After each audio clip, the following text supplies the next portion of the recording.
Good evening, everyone, and welcome to a special edition of Mike Check Take Two, brought to you by the Inside Edge Network. I am your host, the DAVID, the Real Ruiz, and I'm here with everyone's favorite season, Autumn, on your Cavs post game coverage episode for Game 6. Yeah, Are we're you about okay, three Autumn? hours. Yeah, we're about 3.5 hours later than You doing all right? it's past my bedtime, David. I'm fine. Look, we'll talk Yeah, about this mine too. game. They had me stressed out, not gonna lie. We'll get into it in a minute, but like you mentioned, please follow us, like us, subscribe, support the Inside Edge Network by liking us, subscribing to us. Also, we have a ton of network sponsors. We'll sprinkle them in throughout the show.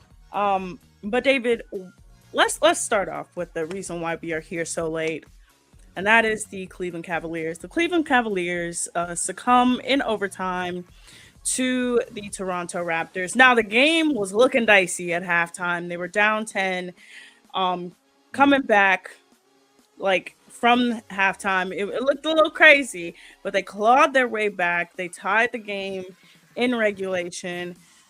Toronto just kept up the pace though, and they go to overtime. They take the lead in overtime, by the way. They took the lead twice in overtime, and on a last minute shot, Toronto seals the game on a controversial call. I'm calling it a controversial call. But we talked about this on Sunday. The Cavs needed two factors. They needed Donovan Mitchell to get his head together. We've seen over the last two games that's not really changed. He really hasn't gotten his head together. But we also said that there had to be two other factors. What were those two other factors that I said it had to be? Well, number one, we had to get our bigs involved. Evan Mobley had to have a big game. Jared Allen had to have a big game. Also, we had to eliminate the turnovers. Mm-hmm. Those were the two huge factors going into Game 6. We've suffered from losing the turnover battle game after game going into Game 6. We had to win the rebound battle. There was a lot of different things going into this game that we had to fix. And at first, I didn't think they were doing a very good job of it, to be completely honest with you. I was really nervous. What did you see from Jared Allen and Mobley this game that you haven't seen in the previous 5 games? Well, I saw them get involved. So first of all, let's go over the total stats. So total rebound, they out rebounded Toronto 52-38. Offensive rebounds 19-10.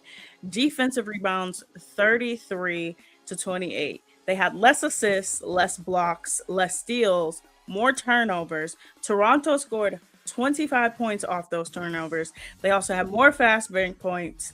The Cavs had more points in the paint with 54, which is much better. They had the same points per possession, but the big thing that Toronto has capitalized on that the Cavs cannot is that free throw battle. Even though the Cavs had more free throws, Toronto was 19 of 23 versus the Cavs, who were 19 of 27. If they make 3 more free throws, this is not a what are we doing going into Game 7 kind of talk. This is more of a what do we build off of momentum. But they played a much better game than they did Sunday. The game was much closer, but they still can't get it done. But Jared Allen and Evan Mobley definitely stepped up. Evan Mobley with 26 points, the most on the team. Jared Allen with 14. Donovan with 24, but James Harden with only 16. James Harden cannot be your fourth leading scorer. He cannot be your fourth leading scorer, y'all. He cannot. He cannot. He has to be number one. At the end of the first half, at the end of the first half, you had Donovan Mitchell and James Harden combined for 15 points, and that's just unacceptable. If you're trying to win a game, especially a close game against a tall, athletic, young, gritty team like the Toronto Raptors, something that really got under my skin, I'm not going to lie to you, it's in the second quarter, with 11:34 left to go in the second quarter, Shed had 3 Mhm. fouls. Shortly after that, RJ Barrett had 3 fouls. They kept Shed in the game, and they did take RJ Barrett out for a little bit. But why not attack Shed? Why not go after him and force him into further foul trouble, possibly get fouled out sooner?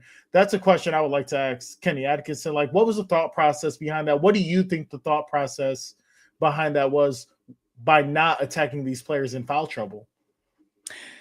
I think it's a mind thing with them. We've talked about this on Sunday. Mhm. I saw it last game. It was a mind thing, and I think it's still a mind thing with them going into now game 7 is that they're so scared of themselves getting into foul trouble because you saw the game in the second quarter get away from them completely. It really got away from them in the second quarter. To go Mhm. down by 10 going into half, it really, really, really was bad for them. But I'm going to say this. There are more positive in these games than there are negatives. Of course, like I said, Donovan was your second leading scorer. No, he was your first? No, second, which is something he has to be. Him and Harden have to be 1 and 2, and it has to be that.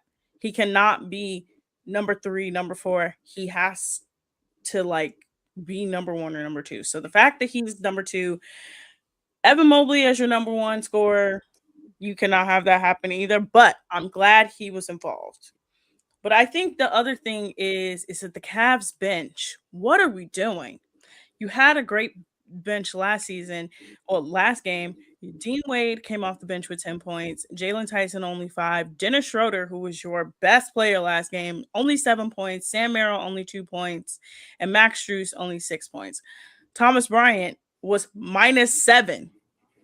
He was -7. Hmm.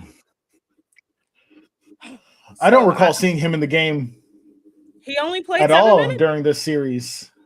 He only played 7 Yeah, minutes this, this game. this was well, not the But game, like any game. This entire series, I was questioning why he was in there. Maybe it was for size. I'm not entirely sure. I think the biggest key factors of why the bigs got involved so early is they're missing the length of Ingram. No Ingram, no size. It gives the bigs the ability to make the plays we know they're capable of.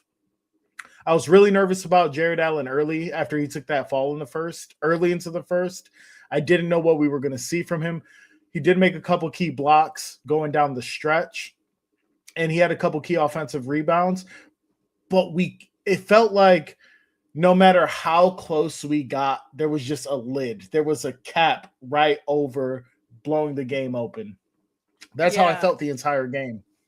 and honestly, I'm gonna say I'm not gonna be negative after this game because I'm gonna go into game 7 with a positive attitude. Okay, we have to be positive. Okay, because Mm. there are like I said, there are 3 game 7s that are going to be happening. It's going to be Cavs versus Raptors, Boston versus the 76ers, which that shouldn't even be happening, and then Orlando versus Detroit, which I can see that one happening. But I think the most positive thing is that even with the largest lead, I think Toronto's largest lead was I think what was it, 15?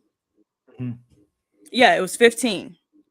The Cavs never let that actually get into their head and never let that actually said like, okay, we can't come back because we saw them outscore Toronto in the entire fourth quarter. That's how it even Right, gets. That's how you get tied. The Cavs outscored them. I think Toronto scored 10 points in the fourth quarter, right. maybe 12. Well, That's what you need. it was really tough though because going into halftime, Toronto went on that 13-2 run, Hmm. going in a little bit after the half.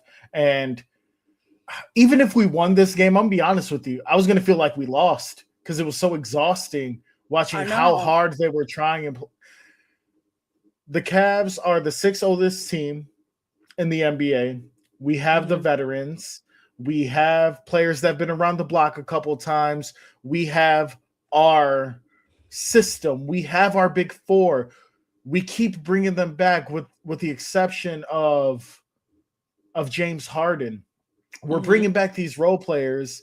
And look, I keep bringing this up about Max Strus. You know, I was thinking deep in my soul who Max Strus reminds me of. Do you know who he reminds me of? He Matthew reminds me of Dellavedova. he reminds me of the Avatar. Because when the Cavs needed him most, he vanishes. he literally vanishes. I can't sit Oh here every my time God. he's on the court. I get so irritated. With that being said, the Toronto Raptors, they're one of the youngest teams in the league. Do you know who the oldest player on their team is? Is it RJ Barrett at 25 I years was about old. to say it's either RJ Barrett or Brandon Ingram. Those got to be the He's 25. Hey, He's look, 25. look. I know. I feel like they're soft, Autumn. They're soft. They're constantly getting bullied. It's hard to watch. I know they're getting bullied. And I know after the first 2 games, we thought this series was in hand. And even last game, they struggled mightily last game. They really should have lost. They really shouldn't even be in this series. For real. They should have lost last game. But they pulled it off with veteran play from Dennis Schroeder. Dennis Schroeder is a veteran. He's been in this league for how long? He's been in this playoff position how long? Hell, 2 gold medals. The Cavs have literally been on the end of a Dennis Schroeder playoff game. Remember when he was with Atlanta? Remember when he was with Indiana? We've been on the end of it. So I'm just gonna say this. I'm gonna go into the next game positive. Now look, in this series, each home team has won the game. So people have held home court advantage. Now, what do you think going forward into next game? Do they have to take the momentum of the fourth quarter of this game and say, we know how we play. We know how we played the first 2 games. We know that, look, I say this, whether it be an ugly win or ugly loss, each of it is it's an experience. So you know what it is to play in the playoffs. You know what it is to win. You know what it is going forward. Max Strus has been in the finals before. Outside of Max Strus and James Harden, nobody else has been in the finals. Nobody else. But you need to learn that how poses to win. the question. They need to learn how to win together, though. If they don't learn how to win together and you break up this team, it's like, well, nobody's ever going to learn, and they're going to take these bad habits to other places. They need to learn how to win together. And I think going into next game, that's what you got to focus on, winning together. Because coming in together at the end of the game almost won you the game, but because of some questionable calls, you didn't win. I think the biggest question is Donovan Mitchell at this point. If we don't win this series, and I know he's the guy, everybody wants him to be the guy. He's likable. During the regular season, he's phenomenal. But even going back when he was in the West with Utah, he never made it to the Western Conference Finals. He's never made it to the Eastern Conference Finals. And I know it seems like he's one of those players that are going to be great, and he's going to give you those highlights, and he's going to give you the scoring. But once it comes times for the playoffs, he disappears. He got to get that. It's a mental thing. It's a mental thing with him. I was picking the brains of some other fans all day before the game, getting their thoughts on Donovan Mitchell. And I keep getting the same homer responses of how much they love him and how much he's the answer. But if we don't win this series, he needs to self-reflect. Does he want to be in Cleveland? Does Cleveland want to keep Donovan Mitchell is the real question. What are your thoughts on that? I think, look, I love Donovan myself, but I'm very honest about his game. Okay. I think he hasn't even reached the stratosphere of his game. I think he could take the next steps. He has to be willing to take something. It's a mental block within him. We all have a mental block. Literally. We all have a mental block sometimes at that time. He has to take that mental block off and take those next steps. And I think if he does that in game 7, then he can go far and he can go wide. But I think if he doesn't win this series, which I'm knock on wood, you're not here on a Sunday saying, wow, the Cavs really blew this one. I think they will win. I think home court advantage is a very, very important thing. But I think with Donovan, if he doesn't win this series, the Cavs probably will get rid of him. They're probably not going to sign him to a long-term deal. They're probably going to go younger. And they have Max Strus under contract. They'll probably make him and Strus a package deal. Harden will probably leave. And you got to get younger. Younger. They'll probably also trade Allen. they'll keep Mobley because Mobley is probably your best player right now, but you got to get younger. You got It's to crazy. build a I younger would even team. disagree on that a little bit. Our best player is James Harden. He's our best player. He shouldn't be, and he He shouldn't shouldn't be. be. I He was shouldn't. He expecting really shouldn't be. I was expecting James Harden to come in, play third fiddle, pass the ball because he's a phenomenal passer, even though he gets all those turnovers. Get the bigs involved, which we saw from him early on when he was traded to Cleveland. Mm-hmm. But this whole time coming into the playoffs, yeah, he's been there before. He's had that veteran presence, but to be playing better than Donovan Mitchell just it raises red flags to me. I'm gonna be completely honest. It raises red I flags. know. I know. I It do raises want to a say lot of red this really quick, flags. Autumn. Double A just made a comment, and I'm so glad he did because I haven't heard from him since the game ended. And I was going to have the other people on the network do that wellness check he was asking for. So thank you for letting us know you're okay, Double A. Oh my god. No, I honestly, I don't think the Cavs are full of B plus players. I think they have A plus talent. It's just the mental. It's just the mental. It was way too many turnovers. They got to get that turnover thing under control. And you have to. This is the point of the year where you cannot miss free throws. Evan Mobley, I need you to be in that gym tomorrow, trying to make them free throws. In the season, okay, it's a couple times here and there in a blowout game, you don't make it. You are in the playoffs. You are trying to win a championship. Every missed free throw literally could cost you a game. And it literally cost them a game. If they made 3 free throws, we would have won the game. That's it. You won. You won every battle that they didn't win last game. You played exponentially better. You shot exponentially better. All of you scored exponentially better. You just needed that one Well, little even thing. even even in the first quarter, in Autumn, in the first quarter, we out rebounded the Toronto Raptors, 11 rebounds to 3, and the first quarter still ended 32 up. How I is that even know. possible? You're winning the rebound battle, and we keep saying it over and over again. It's these damn turnovers. It's the turnovers. It's the lackluster passes. It looks like they're not It's disciplined, and I would hate to say that yeah. because a big thing about Atkinson coming in was how he was going to show these players discipline and how they were going to be able to evolve under his tutelage. Right now, that's not looking like the case, and it's looking like the same old Bickerstaff Cavs. Honestly, They said, like I said, JB's gonna JB. Somehow JB didn't JB it up today. We can actually get to that. The Cavs will be playing this Sunday. Time to be determined at home. Again, like I said, they will not be the only team playing on Sunday. In fact, the Magic and the Pistons will be playing. The Pistons erased a 24-point deficit to come back and beat the Magic 93-79. What do you think about that series? I think that's probably one of the most entertaining series because Orlando is by far a better team than Detroit. Even though Detroit was number 1 in the conference, but they've been playing by 20 times better.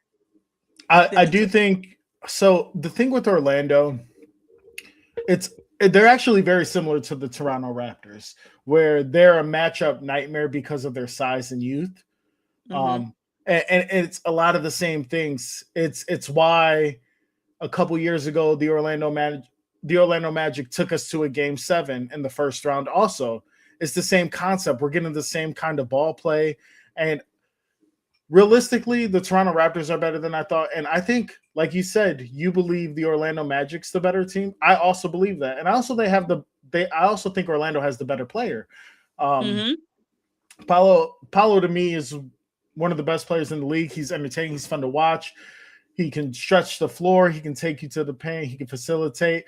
So it's one of those things where does the better team or the better player wins? And I think that's where we are in that series with the Pistons and the Magic, because I think majority of the time the better team wins, but we've seen time in and time out that the better player in the NBA can make a statement. Yeah. Honestly, I wasn't surprised. Well, I was surprised. I remember telling you I was surprised at game 1 and how like Orlando won, but the more I've seen this series, the more I'm like, no, Orlando is the better team.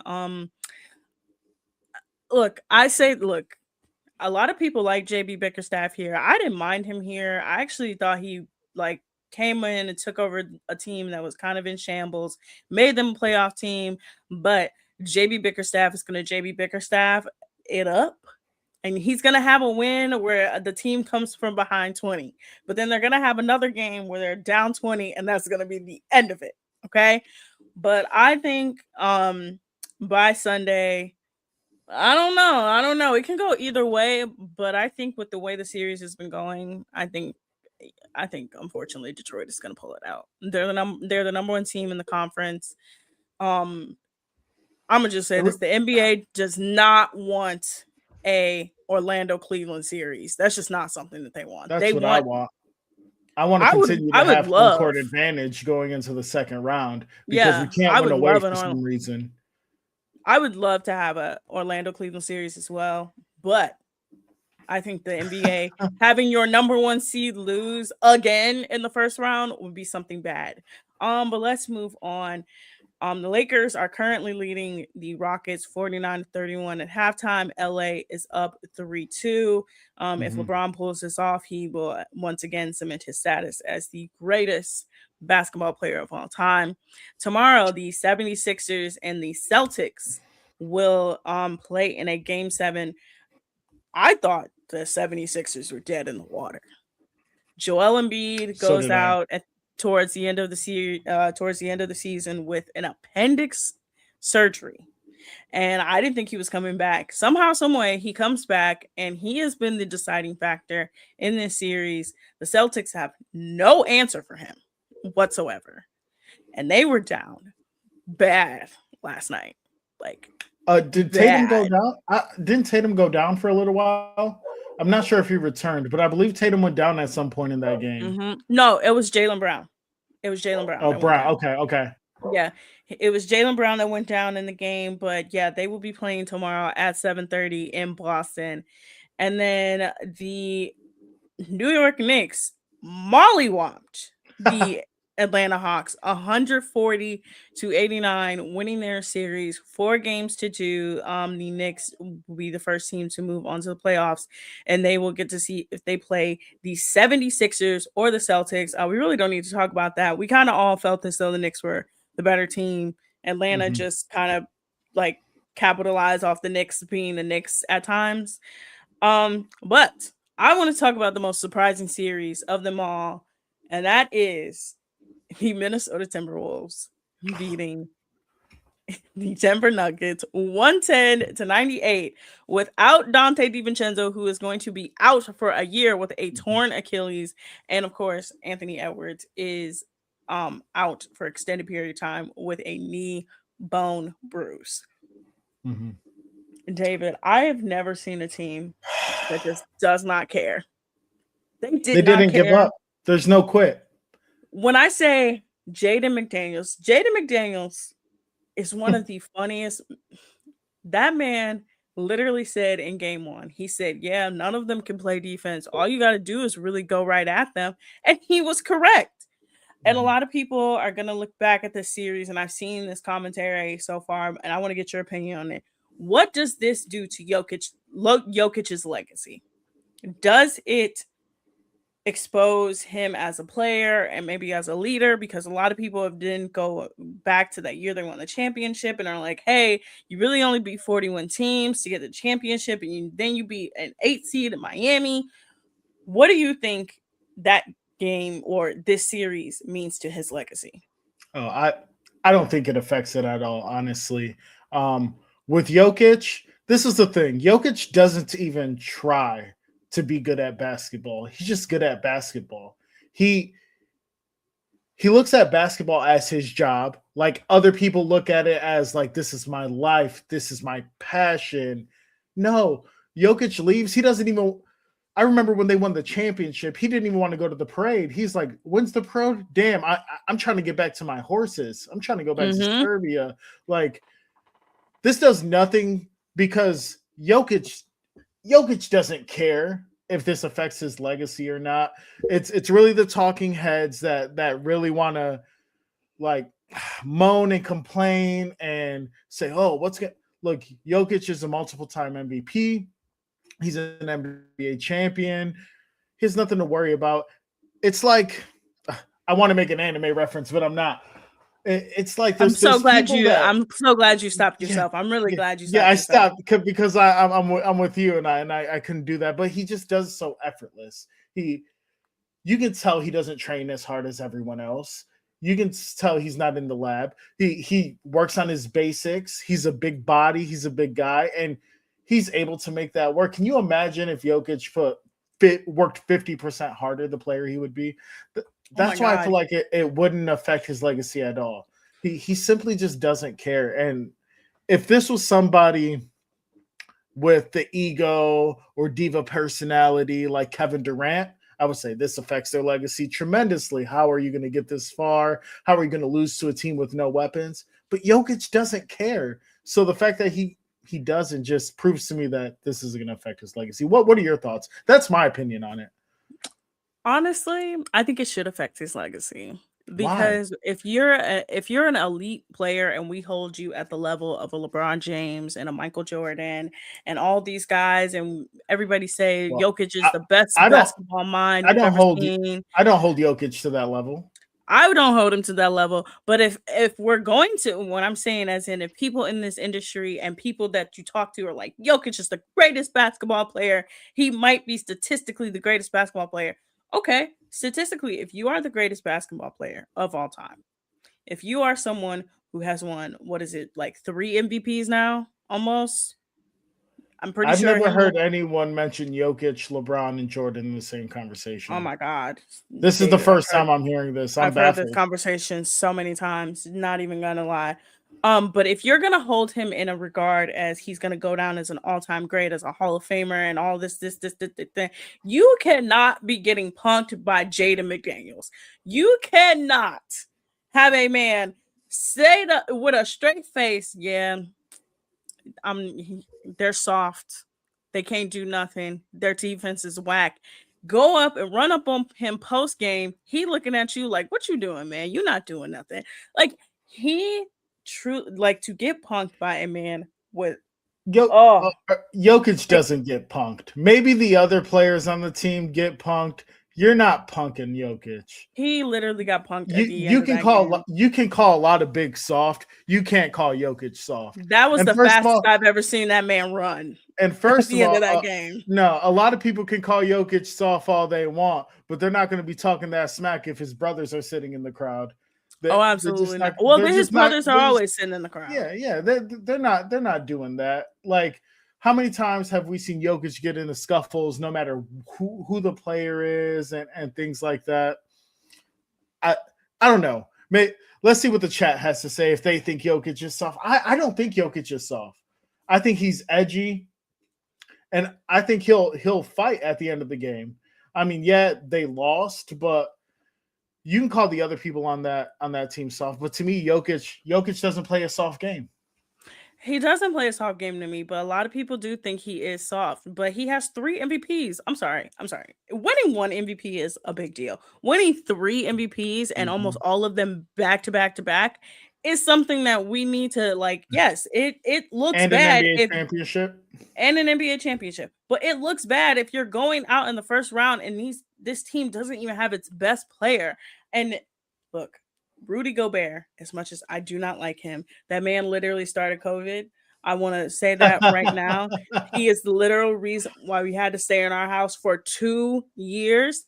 Rudy Gobert played out of his mind in that series. The role players played out of their mind in that series. You, as the 3-time MVP, cannot be beat by Rudy Gobert and the Minnesota Timberwolves without Anthony Edwards. That's just not. That's not gonna cut it. Well, Julius Randle's on that team. I forgot about him. He's Julius irrelevant to me. He can't be irrelevant. He's an offensive threat, and Rudy Gobert still is a former Defensive Player of the Year. Mm-hmm. Like I said, you cannot be beat by that, though. Why does that surprise you? Jokic is the 3-time MVP. He won a championship not even 3 years ago. This is that's a big deal to go out in the first round against a team without its best player, and one of his other best player gets a torn Achilles halfway through the game, and the games you lost where you weren't even close. It wasn't even close. And then at the end of one of those games, you don't play defense. The whole world sees you not play defense, but he makes a layup, and that's the fastest you run in 3 years. Come on. I don't know about that, Autumn. Other players lose in the playoffs. I don't think losing in the first round is going to affect Jokic's legacy at all. I really don't. I really don't. Like you said, I think losing in the playoffs is a big deal, though. I think losing in the playoffs, especially in the first round, is a big deal, especially when you're a 3-time MVP. Because this is the thing. You also have to think about the other multiple-time MVPs, right? If you win one more MVP, you're going to be up there with Michael Jordan and LeBron James. Kobe lost in the playoffs, right?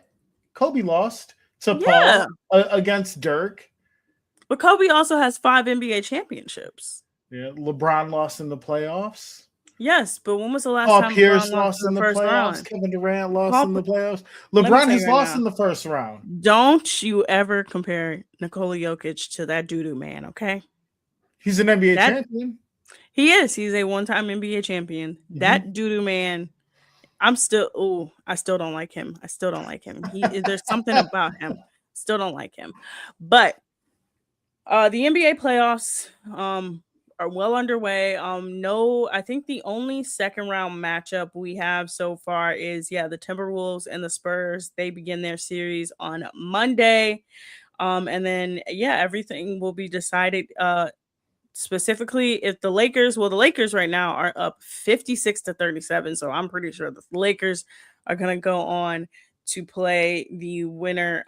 Who are they going to go play on? Don't jinx the GOAT, but it's huge that the Lakers got Austin Reeves back last game, and the way he's been able to contribute and facilitate the ball gives LeBron the opportunity to play off the ball. So I wouldn't count the Rockets out yet because they played really well last game and they're a gritty team, and I'm sure they can. The Thunder. It'll be Lakers Thunder. It'll be Lakers Thunder.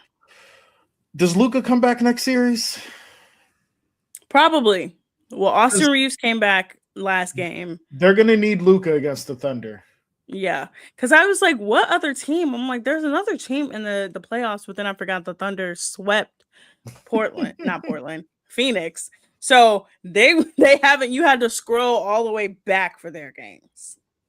Yeah, they've been on vacation for a little bit. Yes. But yeah, let's move on from the NBA. Let's move into some Cleveland Browns news today. Well, over the last day, the Cleveland Browns officially broke ground on their brand new stadium, calling it New Huntington Bank Field. They are aiming probably for a 2028-2029 opening. The stadium will be in Brook Park, which I'm going to tell you guys is in Cleveland. It's just off the freeway. It's still right in Cleveland. It's right next to Cleveland Hopkins Airport. Literally, it's still in Cleveland. So I don't understand the Browns are moving out of Cleveland. No, they're not. They're in a literal Cleveland suburb like most stadiums. It's not like New York where both of their teams play in New Jersey. Literally, the Browns will still be in Cleveland. I don't understand this outrage of like, oh my God, the Browns aren't in Cleveland. Guys, they're in Brook Park. Brook Park is literally Cleveland. It's one street away and it's Cleveland. So are you excited? I know you had, I know we're talking about the stadium and stuff. You have former team shop experience, right? Yes, I do. Back in the Clavs. Are you excited to see what they bring to the team shop with the Browns? Of course. Yes, because the Browns, I actually know the person who does this. I shout out to Rachel. She is the Fanatics rep now over at the Browns. She used to be my boss at the Cavs. But yes, Fanatics will be holding the Browns down. David, do we have a word from Fanatics as our sponsors? I think we do. I think we do. It's somewhere here. So if you're excited for the new team shop, you'll be excited to see what everything Fanatics has to bring. And here's a word from our sponsor from Fanatics. Fanatics isn't just our name, it's who we are. Loyal, passionate fans dedicated to our favorite teams and the sports we love. That's why we're honored to be able to offer fans the world's largest collection of sports apparel and jerseys from all over the leagues, teams, and players you love. We feature a wide selection of gear from every league, including the NFL, MLB, NBA, NHL, and NCAA merchandise, which allows us to serve fans from football, baseball, hockey, basketball, lacrosse, soccer, and golf, and everything else that gets your heart pumping. Go to fanatics.com by using the QR code on the screen right now to celebrate your teams.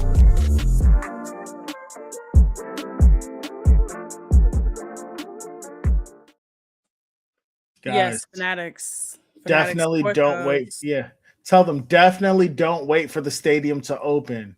You see that QR code at the top of the screen. Scan it and get your jerseys now. Yes, yes. Also, David, another thing that probably will be sold in the Cavs, well, not Cavs, excuse me. Well, I know this for sure is sold in the Cavs team shop because let me tell you something. Every time it would be sold in the Cavs team shop, I'd be like, yes, another thing gone. But it's definitely going to be sold in the Browns team shop, and that's some sports memorabilia. And where can you get that sports memorabilia? That is sportsmemorabilia.com. Whether it's for searching for a autographed baseball from your favorite World Series slugger, a signed football by a Hall of Famer, maybe a Bernie Kosar, maybe a Joe Thomas, you never know. Or even a famous soccer player's jersey. Hey, look, Columbus, they got a famous soccer team. They got a lot of people coming through there. Hell, we've had World Cup games, but if you need any of that, you can go to sportsmemorabilia.com, the web's leading source of authentic sports memorabilia. You'll find more than 500,000 authentic products from nearly every professional sports league team and players, and you'll find your next level prized sports possession with ease. Thanks to superb customer service and tremendous site experience, you'll have the satisfaction and peace of mind knowing that every product listed comes complete with the certificate of authenticity and is fully backed by sportsmemorabilia.com's lifetime authenticity guarantee. Go to sportsmemorabilia.com by using that QR code as well. Sports Memorabilia supports us, Inside Edge Network. But yes, guys, I'm gonna go back on my Browns rant because I just have to clear out here. First of all, number one, let me tell you, do you know how expensive it is to park downtown during a Browns game? Last year I paid $70. Mm-hmm. I know. $70 to park. You can't even get off at the exit of where the stadium is. You literally have to go around if you somehow, some way get near there. Yeah, they shut down Route 2. You can't. Literally. You have to go all the way around the city. And then Cleveland, because everything is monopolized here, all of the parking garages are owned by the same 5 people, so they set the same prices everywhere. So if you walk further down towards where Gateway is, it's only $20. But if you go further near where actual Huntington Bank Field is, it's $50 to $70. Cleveland's infrastructure, downtown Cleveland's infrastructure, literally is like cannot handle the Browns. I promise you. So if I have to go to Brook Park to see the Browns, okay, oh well, it's actually closer to my house. I don't care. I don't care. I don't care. Well, one of the big things about it when we went to the Steelers Browns game last season, I know we're harping about parking right now, but people understand it's a big deal if you're from here. It's so stupid. Parked in a garage, which I was totally against, and I was complaining about it like a child the whole time. You can ask God. I said this is a terrible idea. We're gonna be so late. You're gonna be so late. This is a terrible idea. We're gonna miss kickoff. I was pissed, but the cherry on top for me is we get back to the parking garage and the doors are closed, right? And there's a giant line of people trying to get out. I don't know if they're too dumb, too drunk, too stupid. They couldn't figure out how to open the doors to get let out. So I'm walking around the parking garage for like 20, 30 minutes. Like, what the hell is going on? I tell them, just wait in the car. I'm going to go figure this out. I walk down like 3 levels to where the exit is, and there's just a truck sitting there trying to push the button, right?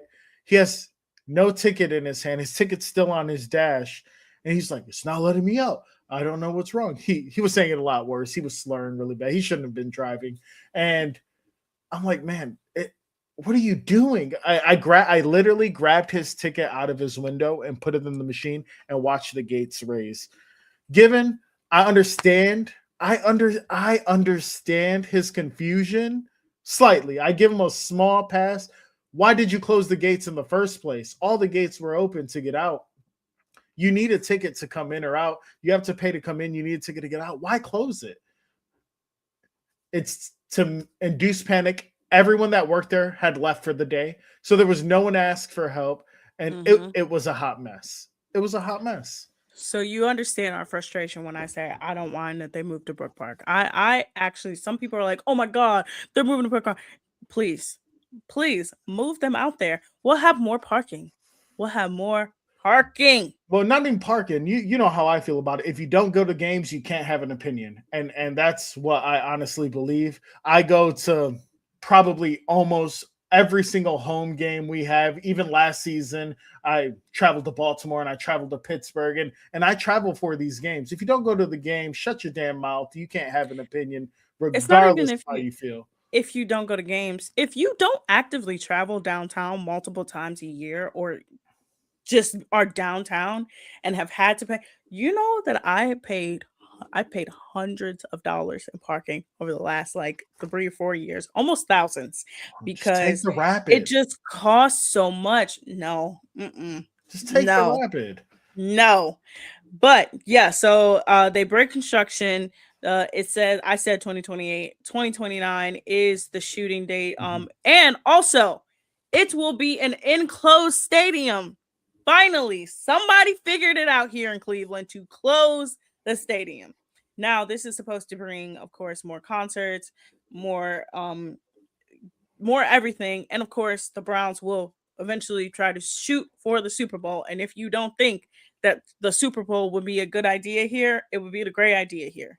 Literally, the Hall of Fame is less than an hour away. It would just be amazing to have the Super Bowl here. So yes, I understand why they have to move the team. And also the practice facility is 10 minutes away. Yep, in Berea. Something crazy that people have been doing with this field. So all those houses in that area, they're going to skyrocket in price. And I work for a financial institution. I've said it before. I won't say which one, but we have customers come in saying how random people are knocking on their doors, offering them double of what their house is worth, simply because it's going to be a block away from the stadium, walking distance. That's huge. That's huge. I wonder what the concept is going to be in that area and how the infrastructure is completely going to change. Because when I went to AT&T Stadium in Dallas for WrestleMania a couple of years ago, it was very weird because it's like it's going to be a similar idea where all around is like just a suburban area and people are walking from their house to the stadium, which is really cool. Yeah. So it's kind of going to be like that, and it actually kind of came from the Atlanta Braves. So do you know like what the Atlanta Braves situation is? No. So the Atlanta Braves, they moved from Turner Field. I think it's either still standing or they're about to tear it down. But they moved their stadium and they built a whole brand new stadium. But with this stadium in mind, they were like, hey, let's just not build the stadium. Let's build the economy around the stadium. So they added restaurants, they added apartments, they added hotels. So essentially, the Browns are going to do the same exact thing with, of course, not only having it in a residential area like Brook Park. Like again, Brook Park literally it's Brook Park, then it's Cleveland, the next street over. I promise y'all. Brook Park is literally a street in Cleveland. They share a road. It's literally Brook Park Road. Literally everybody drives on it. But But yeah, no. So the Browns are gonna do the exact same thing. They're gonna build like housing. They're kind of gonna build like a small town around the stadium. But I'm gonna list some of the things that is going to be in the stadium. So it's going to be the closest seats in the NFL, a revolutionary seating bowl design that brings fans closer to the field more than any other stadium. And they're gonna modernize the dog pound. Thank God those seats are hard on your butt. Okay. They're adding a transparent roof. This is inspired by the iconic atriums in Cleveland with natural light throughout the stadium. They're going to have a super theater concept that accommodates events for up to 75,000 attendees, which is amazing because people don't come to Cleveland even though we're the home of the Rock and Roll Hall of Fame. They're gonna have the first of its kind roofing system featuring the first long span roof without a truss, sight lines, and design that are enhanced throughout the building, and more than 6,000 construction jobs and thousands of full-time positions are going to be offered in the stadium and adjacent. So it's look. I know some people are like, "What about the airspace? What about this? What about that?" Look, y'all. I'm very much anti-billionaire. I don't really like the Haslams. I think the Haslams have done a lot of iffy things, but you can't say the Haslams have not invested in this team. Mm-hmm.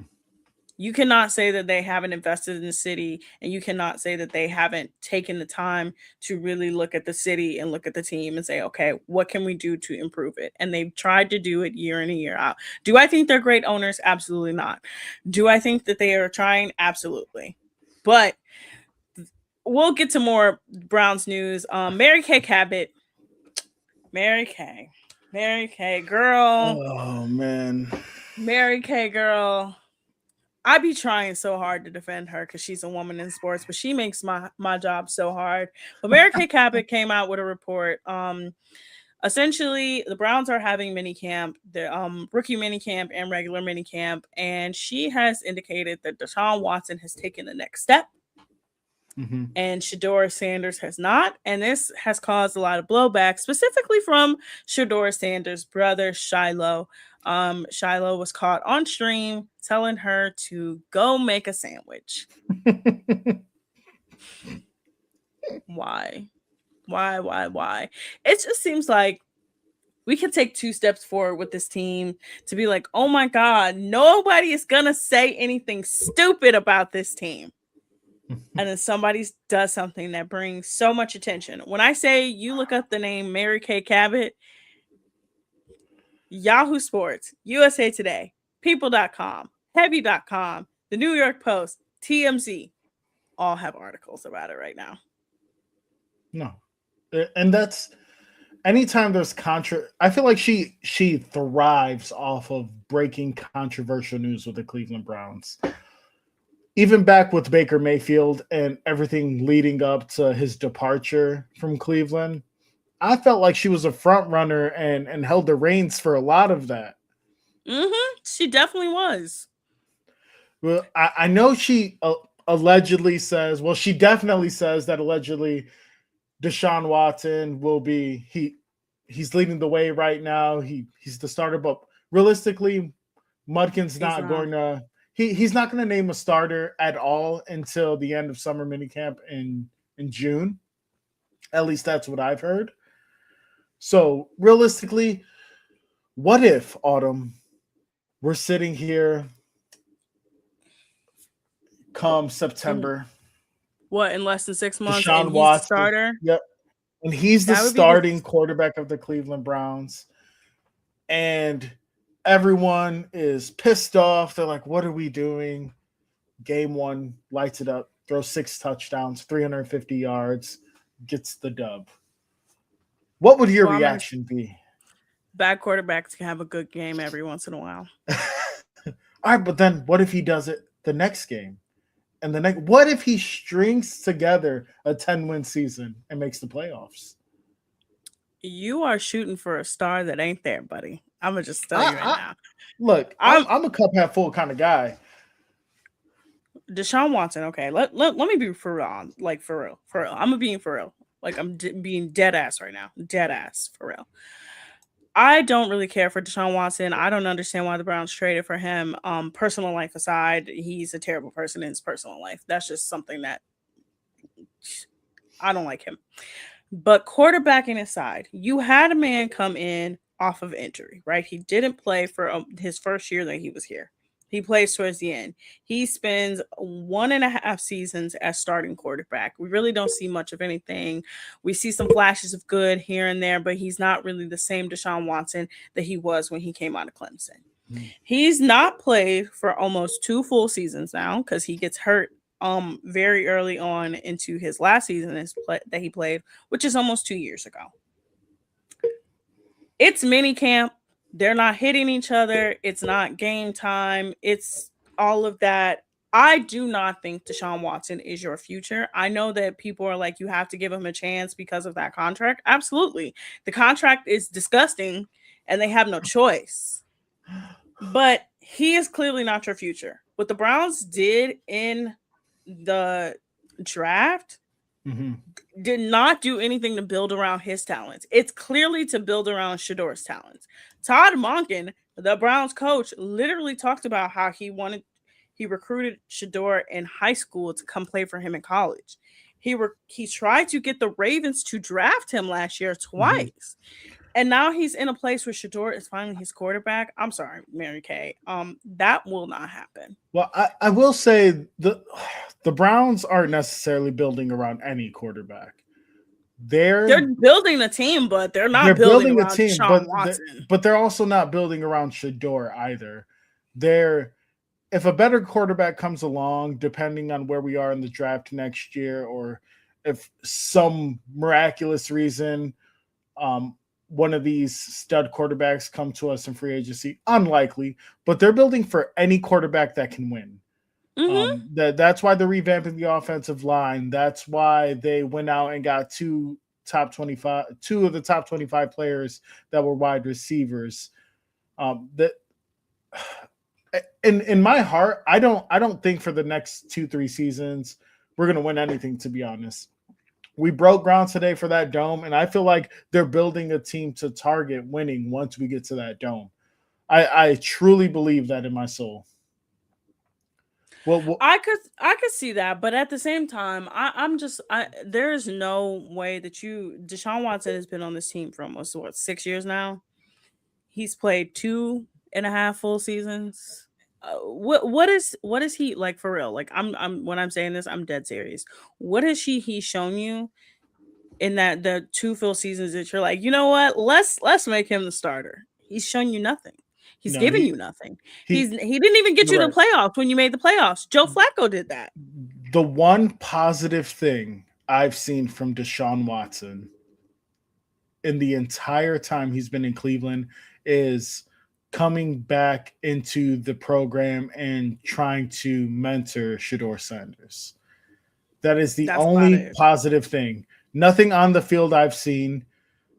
I can't point out one specific game. I'm sure he had that. It was one good game, but my brain's foggy because we did so bad that season that it didn't even matter. But for Deshaun, look, if you send him out there to die, send him out there to die. I'm convinced. Just if he wins games, he wins games. Burn his legs out to the end of the contract. I know that sounds selfish. I know that sounds wrong. But he's robbed this for him. He's robbed this organization. He deserves it. He deserves carpet burn, rug burn, any kind of burn. Burn it. Okay? All of it. Jesus, Autumn. I'm sorry. I don't like that man. Like, I didn't even like him when he was in. Look, I don't think y'all understand. Like, I genuinely don't like people who look. I may not be the Browns' biggest supporter. I probably am their biggest hater. I hate them so much. They exist for the reasons to torment my life, as well as other Cleveland sports teams. But I remember when he got drafted to the Texans. When he got drafted to the Texans, he was so excited because he specifically told his team if the Browns tried to draft him, he would say no and he wouldn't show up. So you already come in with this negative attitude, and then you come in off of a catastrophic injury, because I think people forget, like, he wasn't just on the bench because of the off-field stuff. He literally tore his ligaments in his knee. Mhm. So you're coming off a catastrophic injury, and you have not been the same since you were those first couple seasons in Houston. Like, Well, not I not don't, only that, when we I signed don't get him, it. when we made the trade for him, he posted an Instagram photo. You guys can look it up. I didn't know this conversation was going to go this way, or I would have brought it up. In his Instagram, when he posted his Cleveland Browns jerseys, you can see the Atlanta Falcons jersey in the background. He was Literally. set. He was set for Atlanta. Not He only that, was. not only that, his best season before his injury. I've stated this multiple times on air. I preach it honestly. With the Houston Texans, who were his two wide receivers? DeAndre Yeah. Hopkins and Will Fuller. What happened to DeAndre Hopkins and Will Fuller once they left the Texans? They both got knocked for PEDs. Once Hopkins went to Arizona, he got caught pissing dirty. And once Hopkins left and Will Fuller, I can't remember if he left or if it was with the Texans, he also got knocked for PEDs. So that only leaves me to believe that the rest of that wide receiving core was on PEDs. It wasn't just two guys. We already seen how the Houston Texans covered up everything with Deshaun Watson for so long before it finally came to the light. I can't categorize someone's MVP season, even though he didn't win the MVP, with a wide receiving core filled with steroids. Like that's a knock in its own. Yeah, so he actually left in free agency. So his last season was the 2020 season, which he got caught for PEDs, Mhm. and he missed the first game of the 2021 regular season. He signed a 1-year, $10.6 million contract with the Dolphins, which is also the other team that Deshaun Watson was going to go to. He suffered a broken thumb, and then he wasn't re-signed, and he hasn't been in the NFL since. So you think about this. I think DeAndre Hopkins is the only one that's still in the league that's Right. kind of producing. But yeah, no, like Deshaun Watson, I didn't understand why. I still don't understand why the Browns gave him that contract. I think that was a Paul DeBatista move, and we've seen And that's the why he's aftermath. called Diva Yeah. Gone. Mm-hmm. But yeah, no. So the Browns, mini camp, Mary Kay Cabot is gonna Mary Kay Cabot. I just want them to ignore her. She's like the female Tony Rizzo. Like, please just ignore them. Like, they just say things to get clicks. But I know you wanted to talk about also, and we're coming up on an hour here, and we kind of got a little bit more time. We wanted to talk about the WWE releases after WrestleMania. I'm going to name some of the notable names that got released. So over 20 plus superstars were released. So you had the entire lineup of the Wyatt Six, which is the team named after late WWE superstar Bray Wyatt. His brother Bo Dallas, who was Uncle Howdy, gets released, and the entire lineup of the Wyatt Six gets released. From the main roster, you get Kairi Sane, Aleister Black, Zelina Vega, Santos Escobar, Zoe Stark, Nikki Cross, Dexter Lumis, Motor City Machine Guns, and Apollo Crews, which I didn't even realize Apollo Crews was still on the roster. And then from NXT, you got Joe Gacy, Alba Fry, Andre Chase, Dante Chen, Malik Blade, Luca Crescifino, Tyra May Steele, Chris Island, Tariq Igwe, Trill London, and Sierra Linton. All released right after WrestleMania. Look, David, I'm going to just say this. TKO is going to TKO. Just like I said, Bigger Staff is going to Bigger Staff. TKO is going to TKO. Since they have taken over WWE, they have made some of the worst decisions possible. Look, one of the biggest shockers of that, and there's a couple of shockers on that list, but the first one that really got me thinking, like, what the hell is going on, is Kairi Sane. Kairi Sane was a workhorse. She was there every week. SmackDown, Raw. She was on everything, and I didn't get to see that episode of SmackDown because we were on air, but she's been on every single show leading up to her cut. She was in the middle of the storyline. Then after her release, they still mentioned the Kabuki Warriors live on air, which it really didn't make any sense. She did make a post afterwards showing that she was back in New Japan, or in Japan, not New Japan, but she was back in Japan. It's just really confusing. Like, she has had such a key role in the women's division with Asuka and the whole Io Sky thing. I thought they were going to move in a direction where Io Sky was eventually going to turn Kairi Sane to turn on Asuka.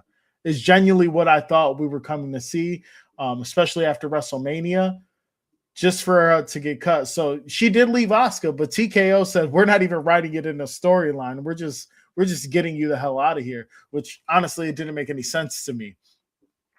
The other releases. Also, I forgot to say, AJ Lee also, her contract was up right after WrestleMania, so she leaves as well. But what were you gonna say? The Aleister Black and Selena Vega. Well, they're a married couple, which I'm glad they're leaving together, but they did nothing with him once he left AEW. Once he got here, nothing. Look, so when he came back to the main roster and he came back to WWE, they had him get a pin over Randy Orton. How are you going to have someone like Aleister back? You're building him up. You just brought him back. He just left AEW. He gets a pin over the Viper, and then you don't push him after that. They do cameos in other people's skits where they're just in the back talking the whole time.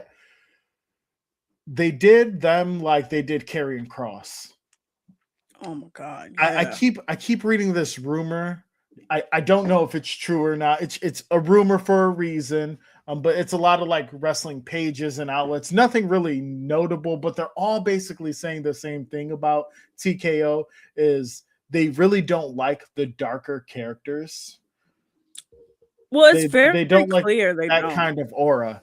Like, they don't like that aura. And that's really weird to me, especially a business built off someone that was called the Dead Man, was one of the biggest phenoms for 20 plus years. Kane was one of the biggest phenoms for 20 plus years. And you're not giving the darker characters to push. You even see a little bit of a change with Alexa Bliss. She's sweet dark, and she was with Bray Wyatt, and now when she comes and she's involved, they have her paired with Charlotte Flair. She does have a little bit of a dark vibe, but that's about it. It's nothing. The Charlotte tag team doesn't make sense to me at all. They were just trying to turn Charlotte face, but it just doesn't make sense. I was at the show in Cleveland when Charlotte returned and they booed her out the building. She was shocked. They were not expecting that response.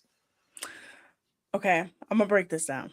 Well, we know TKO as a company it's been terrible. They did this whole inserting celebrity storylines that everybody's like, why are you inserting celebrities like Pat McAfee and everything, which made CM Punk go off on them. I kind of like Pat McAfee. But I think Pat McAfee is a good personality in WWE, but I don't want to see him wrestle. So the thing is, I don't want to see him Pat wrestle. McAfee doesn't need WWE, and WWE doesn't need Pat McAfee. Absolutely not. I would have said, like, if it was like 4 or 5 years ago, yes, because Pat McAfee was still trying to establish himself as a personality in sports or in sports entertainment. But at this point, they don't really need each other. But the backlash of all the TKO celebrity storylines have been terrible, which is why they dropped the TKO celebrity storyline going into WrestleMania. The Charlotte backlash, Charlotte hasn't been well liked for a very long time. Charlotte has not been faced for a very long time. Charlotte, people don't like Charlotte, not only just because of nepotism, but because of the things that they've heard from the women in the locker room, the Becky Lynches, the Mercedes, the people that are like, hey, like she's not really a nice person. She's not really a helping hand. When Becky Lynch is like, yeah, people thought like me and her falling out was fake. And she was like, no, it was real. She really tried to sabotage me. She really didn't like that I was like getting more attention than her.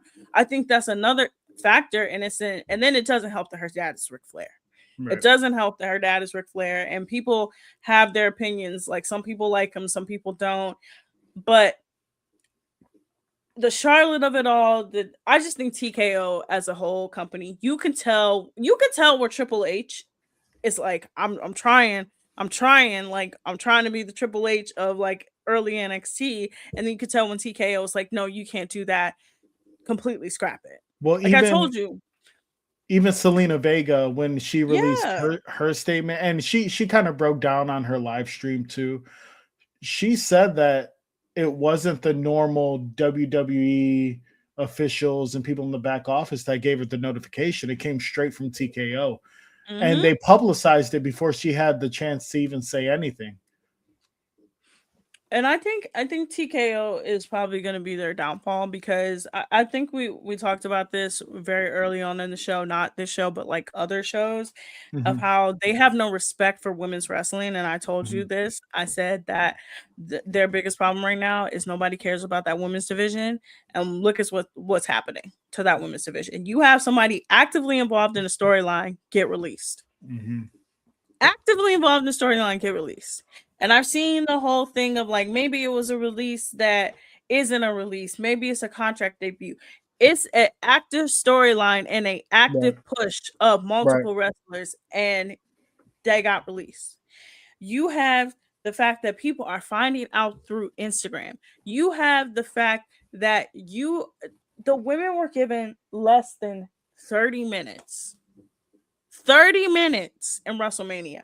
Paige had her return leak. AJ Lee, in her last match before her contract is up, loses. Yeah. Like, you have no respect. And it's I wouldn't say, look, AJ lost for a reason. Yeah. AJ lost for a reason. Since she's been back, she's had a lot of terrible matches and a lot of cringy promos. I was excited for her return, but it was obvious, especially when going head to head with Becky Lynch, that she just was no longer on that level she used to be. And the women now are just way more talented than her. That it doesn't even look right, her being in the ring with them. It looks like night and day. Well, you have to think, she also came in she was the best wrestler of the Divas era. Think about that. She was the most technical wrestler of the Divas era. She's the only one that knew how to wrestle. And even then, she had her moments. So then you have the fact that she was away for almost 15 years, and she hasn't really wrestled since she's been gone. It's not like she left and she went to a TNA, or she got picked up by AEW when CM Punk was an AEW. She literally has not wrestled since. So yeah, no, if she's having bad matches, I can understand. But you still brought her back for a reason.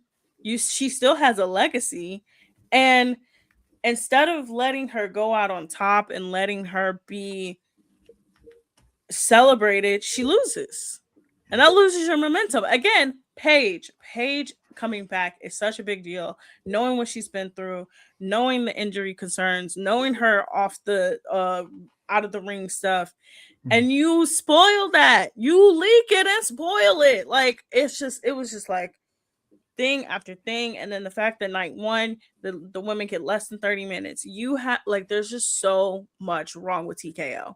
And I'm like, when is Triple H gonna wake up? Like, you could be, remember when Triple H doesn't hold the keys anymore. They don't hold the money. That's the problem. And that's the problem. Because remember when he first introduced NXT, and he just was like, he was cooking. You could tell he was cooking.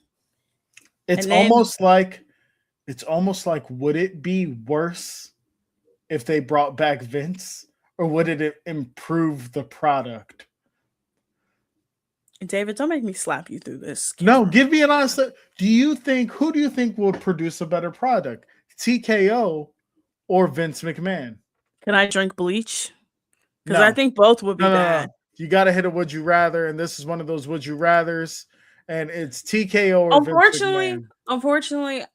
Unfortunately, I don't like. I genuinely despise Vince McMahon. I not even just like again like off the ring stuff. Like genuinely, Vince McMahon towards his end of head of creative made me so frustrated because he would do this thing where he would be like, all right, we got an up and coming wrestler. And you could tell he was a Triple H guy. And then he would be like, bring Brock Lesnar in, squash him. My God, I hated him for that. Every single time he would do it. So I'm going to just say this. Vince was way more out there. He was way more creative. He wasn't afraid to do stuff. I literally saw a video yesterday of that wedding, the Teddy Long wedding, and just how insane it was. And I was like, this is truly a Vince McMahon creation, a Vince McMahon skit. But TKO, they got to get it together. They're going to ruin the product before. And look, this is the thing is that you got them other companies that aren't doing that hot either. AEW, every time I hear about them, it's a hot ass mess over there. All you got to do is be better than AEW. And you can't even do that. I do think they're a better product. I do think WWE is a better product than AEW. What I'm having concerns with is if they're a bigger product, or not bigger, but better product than TNA. Because after seeing that TNA show Rebellion here in Cleveland, I saw the best finishing move I've seen in probably in years. It was an insane 450 splash. Oh man, I'm what's his name? Hold on. Stand by. But TNA has been, their product is insane. The only thing I disagree with TNA, and it really pissed me off and it crushed my inner child, is going to that show and watching the Hardys lose their tag team titles. It's the first time I'm able to see the Hardy Boys, and they completely ruined my child. Like a part of me died. I don't think you understand. Jeff Hardy gets on the top rope. I'm like, oh, Swanton Bomb. Like I got so excited. I went to this pay-per-view and didn't even see a Swanton Bomb. There wasn't even a ladder involved in the match. David. It's a pay-per-view. David. I know it's a pay-per-view and I know it's the Hardys, but they're not even the same Hardys that they were. I don't care if they're not the same. I don't care that they're not the same. I just needed someone to jump off a ladder. Is that too much to ask for? If I'm watching the damn Hardys, I want to see a damn ladder, especially at a pay-per-view. When it comes to Jeff, I don't know. I just would want Jeff to be healthy, because every time he's in TNA, I don't know. Maybe they need something to give them a boost of energy. Maybe. But real quickly before we get out of here, going through some sports stuff. Prosecutors say no to charges against DK Metcalf after a incident during the season, which he slapped the absolute dog shit out of that fan. But they will not be pressing charges. F1 is in Miami this week for the Miami Grand Prix. Lot of big things, and also it is Kentucky Derby weekend. I want to actually bring up something very interesting, and we should end this show on this, and let's talk about the legacy of players. So one of my favorite creators, her name is Gab Gowdy. She is in Kentucky right now, and she says she went to a sports bar yesterday. Well, not yesterday, but the day before, and she was looking around, and she was like, Lamar Jackson is a 2-time MVP, played at Louisville, won a Heisman, and there's like no recognition of him anywhere, like at all. Like she was like, you can't go into sports bars and you can't see any photos of him.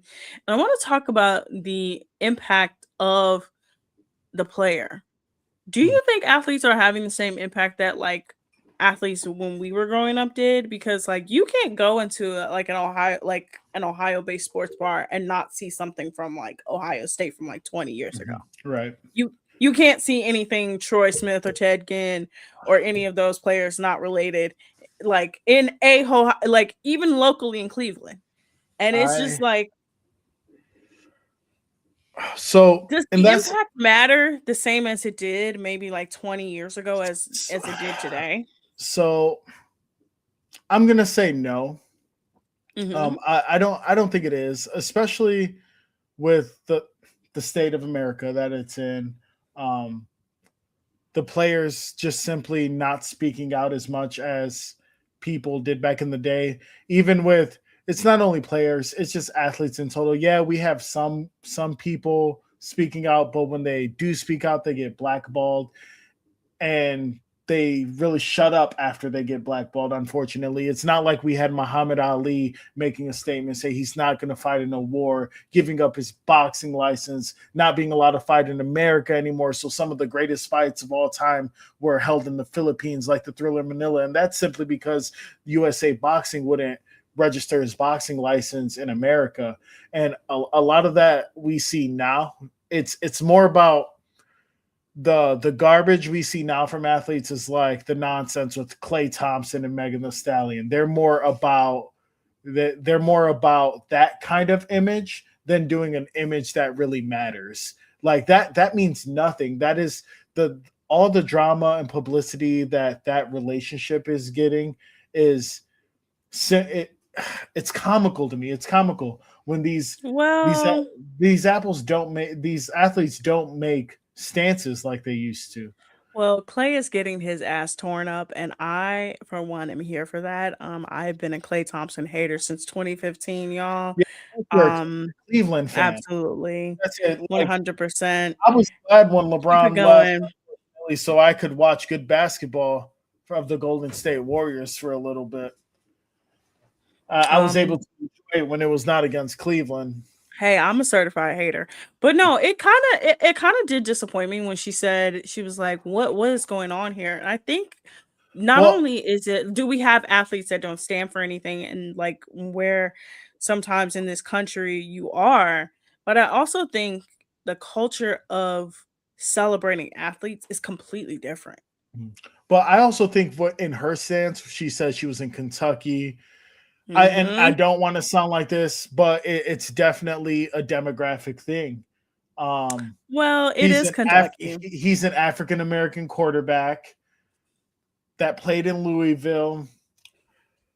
I'm sure if One he of my was, Heisman. yeah, I'm sure if he was somewhere else, if he played anywhere else except like Virginia and Kentucky or Alabama, even Alabama, they love that. That's all they got is their football team. So he would have got praised there. But realistically, I think it has a lot to do being with an African American quarterback playing in Kentucky, and that's why he doesn't get the praise he does down there.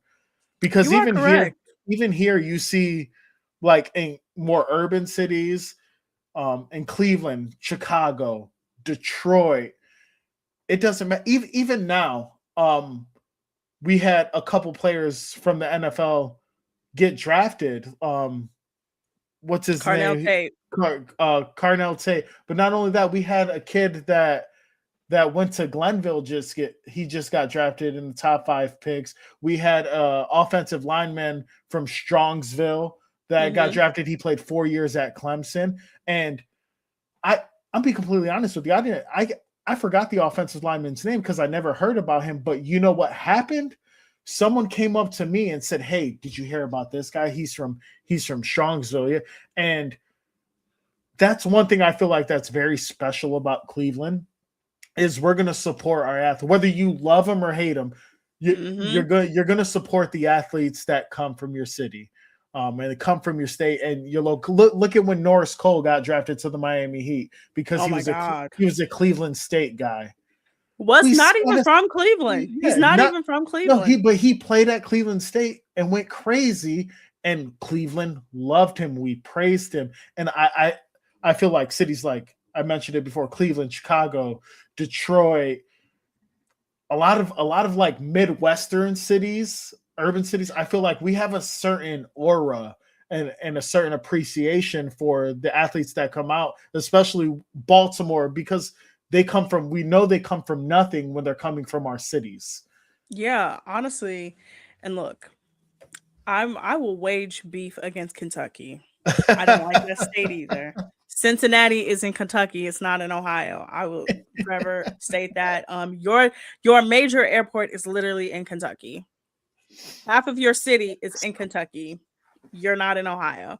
But no, I think it is a thing. Like, okay, I can prime example. My mom very recently, and I actually used to do trivia over there. I used to run trivia over there.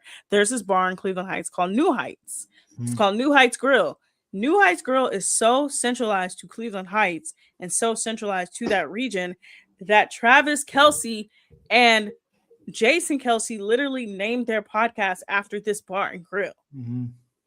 And you go in that bar and grill and you know that these two people were from this region. And I, like I said, when I started this conversation, I'm like, there are places in Cleveland you can go and you will see pictures of people that haven't played in this league in like 40 to 50 years and played at Ohio State like 20 years ago. And you're like, yeah, I know who that is because like I've seen this picture 50 million times. And I think that's the disappointment, especially if you're a Louisville, Louisville, or as like they say, Louisville, your biggest star, because he made you a program, he made that program what it is to where you're a threat, is not even being honored. I think that's an insult. I think it really is. No, I'm like, it's an insult to him, and it's an insult to the sporting culture of just being a sports fan. I would completely agree with that. There's no reason. You've been someone that liked Lamar Jackson for the entire time he's been in the NFL. You said some things about him when he was in college, but we're gonna leave those alone because we're talking good about him right now. It was a long time ago. That was a long time ago. I can't believe you remember that.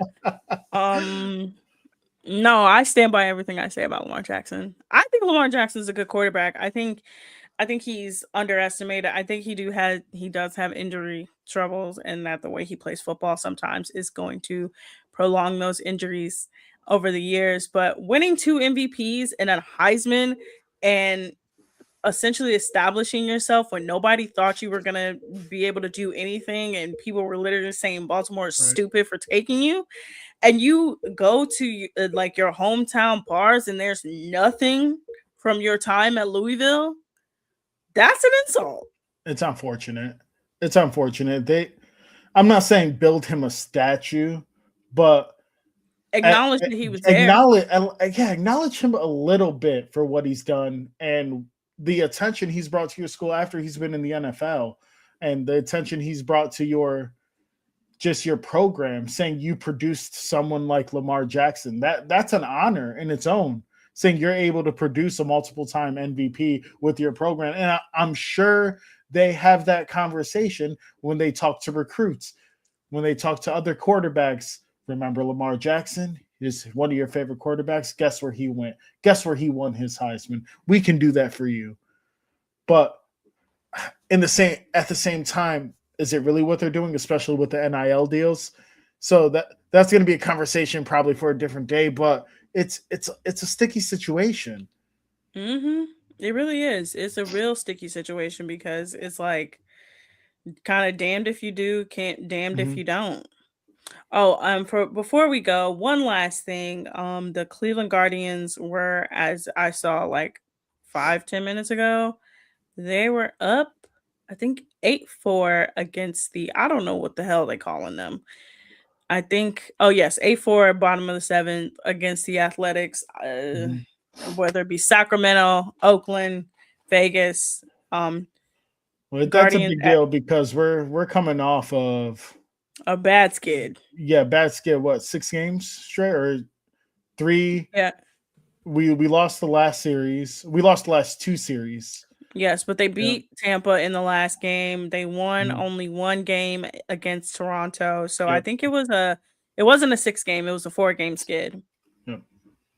But we lost both series. Yeah, we lost both series. They've only had 3 series lost on the year. And you said we're beating the A's right now? Yes, And that's 16. really good because the Yeah. A's are leading. They're number one in the American League at the moment. So for Mhm. me, this was a big game for them to win to start building momentum and start trying to put together a couple games. Yeah, and they're also 16-16 on the year. I think they're right around what I think they'll be. Their hitting has kind of plateaued. They started off really hot, and they kind of are at that time in the season where they kind of start making bad mistakes. But I think they can put it together. They called up prospect Travis Bazzana earlier this week, so I mean they're a young team. We got some growing pains here, It's so we can baseball. get There's some a lot of winning. games. There's a lot of games. Literally, A lot of season literally, we left. are 28 games in. We're not even a quarter of a way through the season. Not even close. But David, any last thoughts on the Cleveland Cavaliers or anything that we have talked about before we get out of here? Because it is the next day, and Yeah. somehow It is we are tomorrow. literally, and we both have to go to work in like I less gotta be than 10 I gotta hours. be up at 6 a.m. Same. But any last thoughts before we get out of here?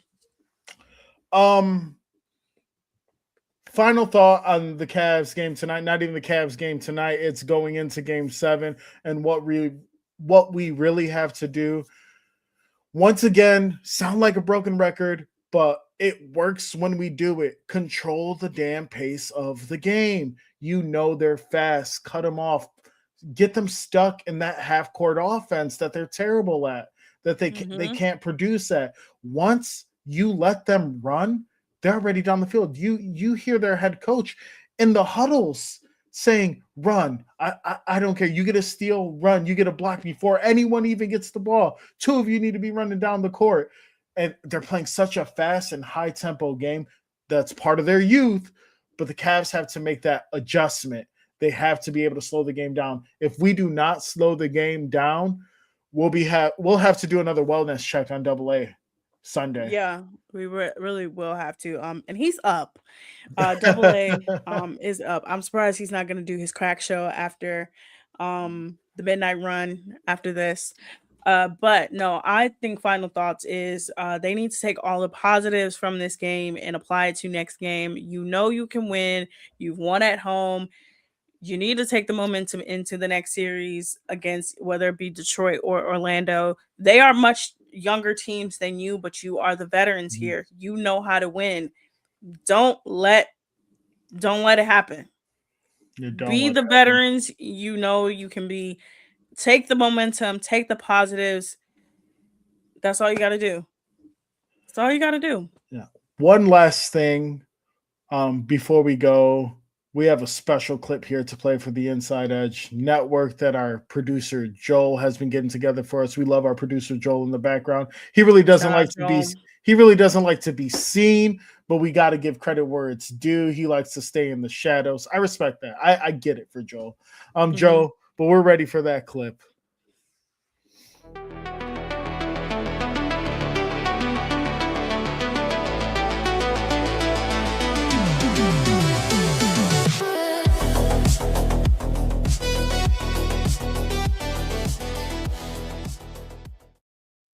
That's sweet, Joel.